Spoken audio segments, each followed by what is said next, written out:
Europe grew to fear the name of Suleiman. But within his own borders, he had another reputation. Islamic history remembers him as Kunan, the lawgiver. Ottomans were really bureaucrats in full sense of the word. They kept every single record, and in order to control the different peoples who participated in the world of the Ottomans, they had to have very carefully sorted out legal systems. Under Suleiman, a single legal system was defined for the sprawling empire. His laws would later become the basis of constitutions for several other nations. Well, Suleyman was the supreme monarch of the area. He was the center of the world.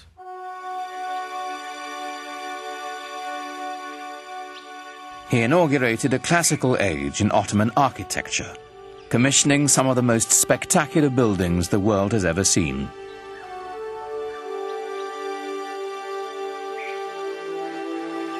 Suleyman was in a unique position of wealth and of consolidation, and he focused his attention on developing monumental architecture to commemorate his great dynasty and himself. Great religious architecture can really give people a sense of what is at the heart of the faith. Grandeur and majesty are the things that come to mind when Muslims think about God. A building that is grand and majestic can immediately remind people of the glory of God. Suleiman's chief architect, Sinon, was a man whose vision perfectly complemented the empire builder. Sinon perfected the signature structure of Islam, the domed mosque. His career spanned half a century and produced well over 300 buildings, including the refurbishment of one of the most important monuments in Islam, the Dome of the Rock in Jerusalem. But for the Sultan, of course, he built his masterpiece, the Süleymaniye Mosque in Istanbul. It is truly befitting Sinan, who's called the Great Master. These buildings were horrendously expensive, huge things that took many, many years to build, and a great deal of architectural talent and engineering skill and engineering experience. When they built a mosque like the Süleymaniye, they were doing it to say, yeah, I've got the power, I've got the money, I am the Sultan, I'm the King of Kings. But at the same time, there was also tremendous spiritual value in these things. The symbolism is not only that of empire, but of faith. In the spirit of Muhammad's teaching, the Great Mosque was a center of social services, complete with a hospital, school, and library. At its inauguration, it's said Suleiman gazed at it with awe and exclaimed, "O Solomon, I have surpassed thee."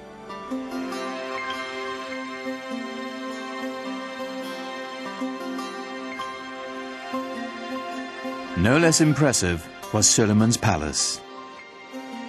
Topkapi was both the seat of government and his private dwelling. Suleiman was also a great patron of the arts. And since the empire was very rich, the best artisans were there. So everything started flourishing.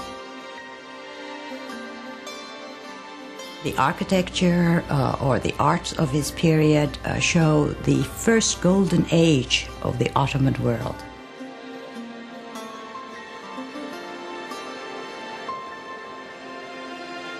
Everything that came out of his palace is exquisite. Suleiman himself was a goldsmith. Ottomans believed that every sultan had to have a tangible trade. Being a sultan was not considered a practical or a tangible trade. And he was a very demanding patron, insisted on checking the work, even commissioned few things. And I think each artisan group or each corps working for the palace tried to outdo one another to please the Sultan, because to please him had wonderful rewards.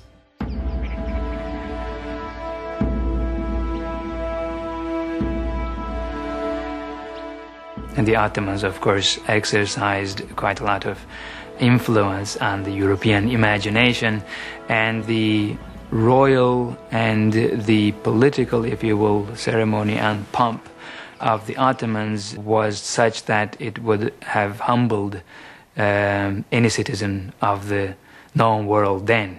This was arguably one of the greatest world empires, and European observers could not walk away without feeling of respect for the sheer power of the Ottomans. In public, Suleyman required that all those around him remain completely silent, while he made his wishes known with the slightest nod or gesture. It must have been a tremendously impressive sight to see the courtyard of the palace filled with some 6,000 or 7,000 janissaries and other functionaries, no one saying a word. What was going on here was the creation of a sovereignty so mysterious and yet so far-reaching as to be seen as nearly divine.